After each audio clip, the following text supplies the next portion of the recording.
সে পরিচয়টা তো আমি অস্বীকার করতে পারি না। মিছিলের বাবা কৃষ্ণময়, সেই পরিচয়টা তো অস্বীকার করা যায় না। আমরা সবাই কারো না কারো স্বামী, কারো না কারো ভাই, কারো না কারো বন্ধু, কিন্তু এসবের বাইরেও আমাদের একটা আলাদা পরিচয় থাকে। আপনি যেমন আমার কাছে কৃষ্ণময়ের স্ত্রী, ঠিক তেমনই আমার কাছে আপনার আর একটা পরিচয়, আপনি শ্রুতি, একটা আলাদা মানুষ যে আমার মতো করে সত্যের জন্য শেষ পর্যন্ত লড়াই করতে চান। আমি আজ আর আপনাকে বলতে পারি না যে আপনি এই বাড়িতে এসে থাকুন, কিন্তু আপনি নিজের বাড়ি গেলেন না কেন? গেলাম না কেন? দেখুন, একদিন তো সব মিটে যাবে। আপনার বোধহয় মনে নেই শ্রুতি, আপনাকে আমি একটা কথা বলেছিলাম যে যে দরজাটা আমি একবার নিজের হাতে বন্ধ করে দিই, সেটা আমি আর নিজের হাতে কখনো খুলি না, চাইলেও পারি না।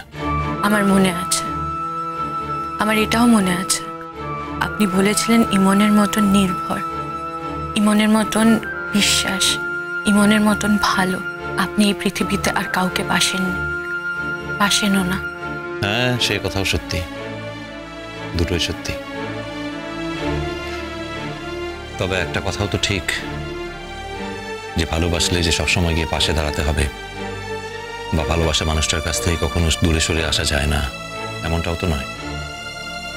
তা না হলে আপনিই বলুন না, আপনি তো কৃষ্ণময়কে ভালোবাসেন, তা সত্ত্বেও আপনি দূরে সরে এলেন কি করে?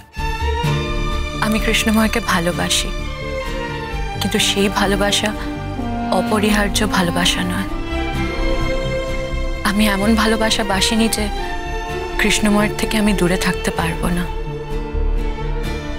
একদিন ভেবেছিলাম বেসেছি, আজ কৃষ্ণময়ের থেকে এত দূরে সরে এসে আমি এটা উপলব্ধি করেছি যে আমি কৃষ্ণময়ের থেকে বেশি সত্যকে ভালোবাসি।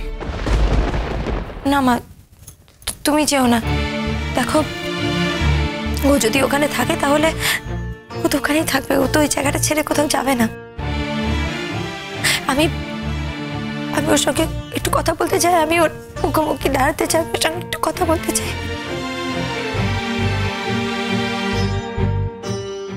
ইমন, আমার ধারণাও এখন আর শ্রুতির কাছেও নেই। নাই থাকতে পারে, কিন্তু শ্রুতির কাছে যেতে তো পারে। কারণ দেখো, ও মিছিলকে প্রাণের থেকেও বেশি ভালোবাসে। এবার ওর জানা দরকার যে আমিও একটা মিছিলকে আমার শরীরে বহন করছি।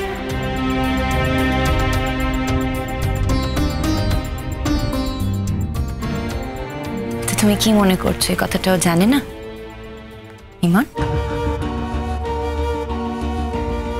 কোর্টের মধ্যে কিন্তু এই কথাটা জানার পর একদিন গেছিল তোমার সঙ্গে কথা বলবে বলে। তুমি কি করেছিলে সেদিন? ওর সঙ্গে কথা বলেছিলে? বলনি কিন্তু, মুখ ঘুরিয়ে অন্যদিকে চলে গেছিলে। তোমার কি সে কথাটা আজ মনে পড়ে? মনে পড়ে? আমি আবার যাবো ওর কাছে, আবার কি বলবো আমার বাচ্চার কথা। দেখি এবার ও আমাকে একইভাবে ফিরিয়ে দিতে পারে কি পারে না। ইমন, কিন্তু ও যদি ওখানে নাই থাকে তাহলে কি করবি? তাহলে মামলার রায় বেরোনোর দিন ওর সঙ্গে দেখা হতে পারে। মামলার ফলাফল যে কি হবে এখন তো সেটাই চিন্তার। হ্যাঁ, মানে এখন যে আউট অফ কোর্ট সেটেলমেন্ট করবে তারও তো কোনো উপায় নেই। কিচ্ছু হবে না। দেখো কাকামণি, ওর কিচ্ছু হবে না। এমনিতেই তো মামলায় সবকিছু ওর পক্ষেই আছে। আর তোমরা কি মনে করো আমার ভালোবাসার কোনো জোর নেই? আমি আজ পর্যন্ত কোনোদিনও রণর উপর কোনো বিপদ আসতে দিইনি, আর আজও দেব না। এটুকু ভরসা আমার উপর রেখো।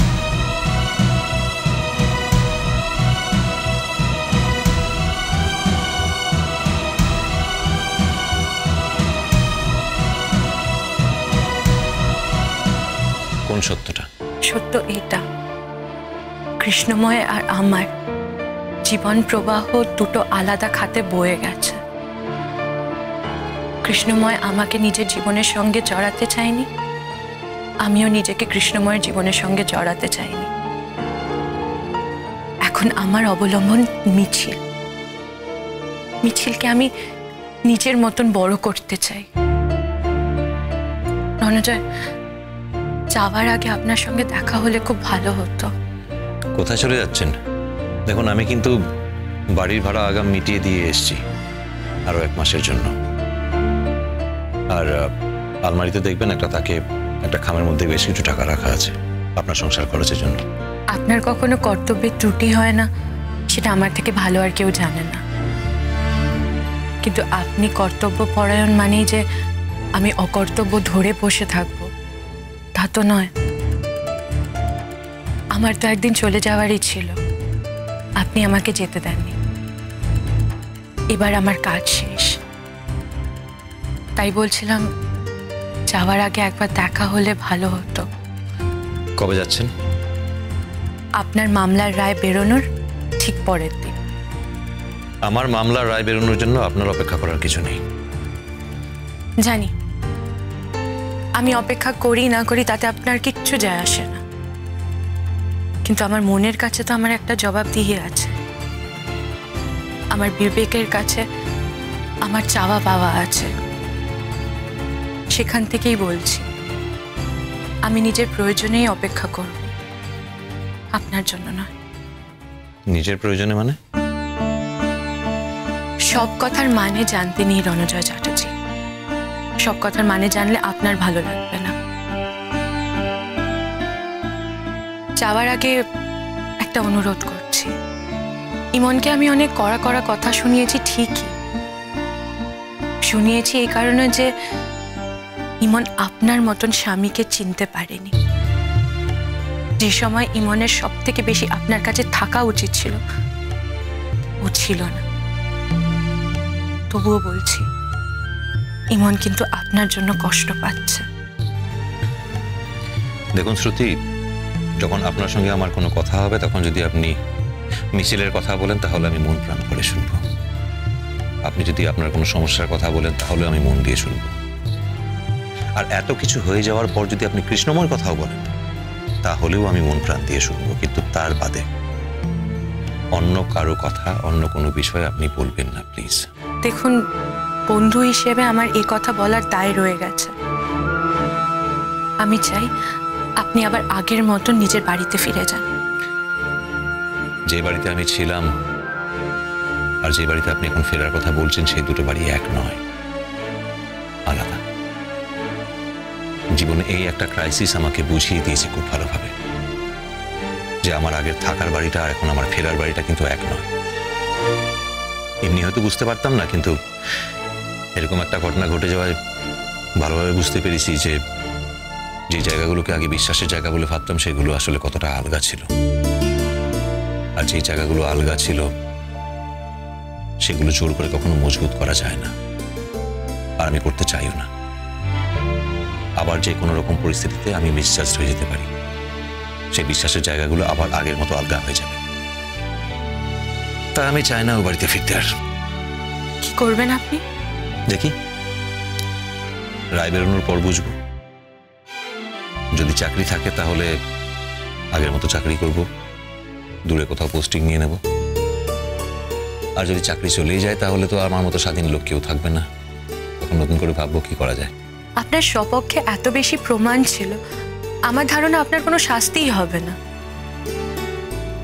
চাকরি চলে যাওয়া তো দূরের কথা, কর্মস্থল যদি আপনাকে হারায়, আপনার মতন একনিষ্ঠ কর্মী, লড়াকম মানুষ চলে গেলে ওদেরই লস। পৃথিবীতে কারোর জন্য কিছু আটকে থাকে না শ্রুতি। আপনি শুধু আমাকে চেনেন তাই কথাটা বললেন। এই দেশে, এই পৃথিবীতে আমার থেকে অনেক বেশি একনিষ্ঠ, অনেক বেশি লড়াকু লোক আছে, তারা আমার থেকে বেশি সৎ।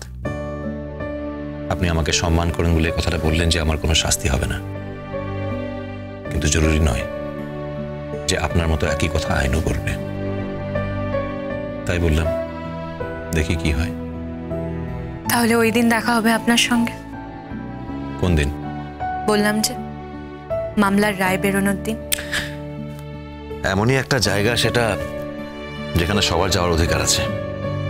আমি তো আর কাউকে জোর করে বলতে পারি না সেখানে যাবেন না। কুসুম দোলা